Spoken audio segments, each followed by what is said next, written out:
Okay, here we go, lovely people. Different location today. We're out at, oh God, I always forget the name, some random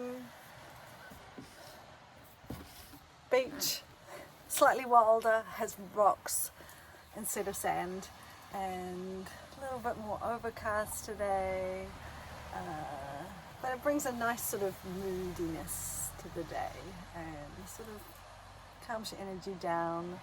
Yeah, so it's really nice. And today is the summer solstice here for us in New Zealand, and also the great conjunction between Jupiter and Saturn happening, I think, at 9:30 tonight for us. So yeah, going to be going to do some ceremony tonight and some dance to welcome in a new era and let go of the old shizzle.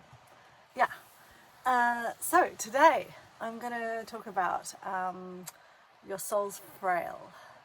And your soul's fraile is the unique frequency that is your soul. The unique vibrational frequency that makes up who you are and the essence of who you are. And another way of saying it is your soul song. And with that comes, there's like an optimal path. You know, at the beginning I was talking about the field of possibilities and how there are many multiple paths that fork out and interweave and intertwine that we can take in this life, and each decision, each choice we make sends us on a different path, and sometimes it's a path that's close to where we are at now, and other times it's a complete lifeline shift. And there's a unique path that our soul is longing for, and there's doors that are open for us to step through in this lifetime. And to recognize that is the feeling that it brings when we're on that path, when we're on our soul's path. And it's a feeling of excitement and joy and a lightness of being and anticipation and just a deep down knowing that, oh, this is what I'm here to do. This is what I'm here to do. This makes me feel good. This makes me come alive. And yeah, it's like the thing for our life is to sing our song and to find our song.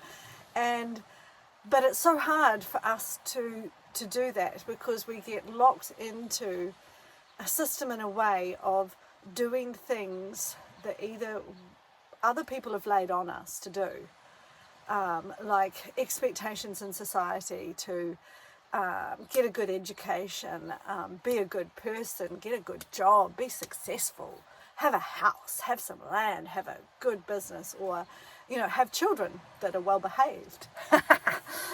And, you know, this whole set of expectations, and none of them are bad and wrong, but they are expectations and goals that have been laid on us by an outer importance, an outward laying on, and it's not necessarily what our soul is calling us to do.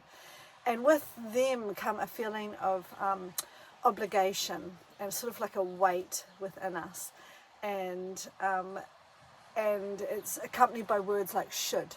Oh, I should do that, or you should do this. And many years ago, oh God, how long ago? 5 years ago, I made a conscious decision to stop doing shoulds.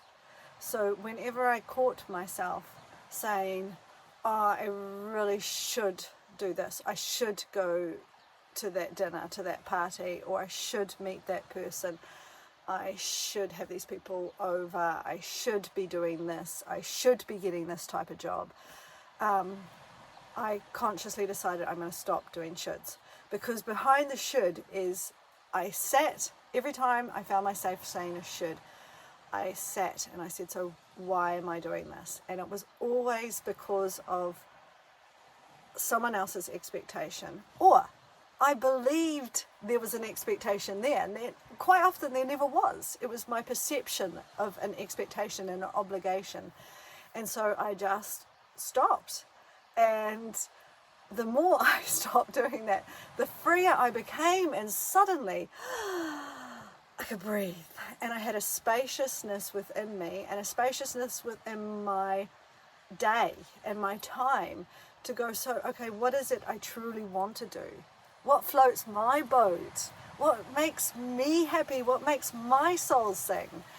And as soon as you start asking that question, and there's a space there for your soul to speak to you, for it to whisper and hint, and suddenly these things start coming in. And one of the ways I found was, I've got sensations and feelings and ways of doing this when I was either going for a walk or driving or having a shower, doing something where your body is actually occupied, but there's this freedom, your mind is just at rest, and there's this freedom for your soul to just go, hey, you know. And it's a wonderful thing. And then to take note of those things. And also to take note of the feelings that are associated with certain thoughts or certain behaviors or things that you do. Like, I found every time I decided I was going to take a trip away or go away in my van for a weekend, I suddenly got this feeling of, oh my God, anticipation and lightness and excitement. And I realized my soul loves adventure. It loves going into the unknown. It loves doing things that are out of routine and out of the ordinary. Whereas I thought I actually had to live within a set routine, and that I truly liked routine and all that stuff. But my soul doesn't. It likes to be spontaneous, and it likes the unexpected. And I would come alive, and I'm like, okay, take note of that. It's one thing my soul loves. And I began to realize I love speaking to people. I love connecting with people. I love random connections. Like when you go somewhere and you catch someone's eye and you feel that feeling of connection, or you're sitting next to someone in a cafe and you hear them say something and you just turn and look at them and you go, that's interesting. And you begin a conversation with them and you make a friend for life. And I just realized, oh, that makes me feel good. That makes me feel so good. And I began to put these things together and to begin to get a fuller picture of what my soul song is. And so I want to encourage you today, especially coming into this holiday season, where you can begin to slow down, let go of the busyness, and then have some space and freedom for your soul to begin to talk to you. And I just, go on, do it, and make some notes of the things that just spark a light in you and make you feel good, and start to get a bigger picture and start to listen to your soul's voice. And as you do, doors will begin to open up for you, because you're beginning to listen to that inner voice, as I talked about the other day, your intuition, and doors will begin to open, and they are doors just for you, not for anyone else, just for you. And they are always easy, and they have a lightness and anticipation and a joy that accompany them. So stop doing shoulds.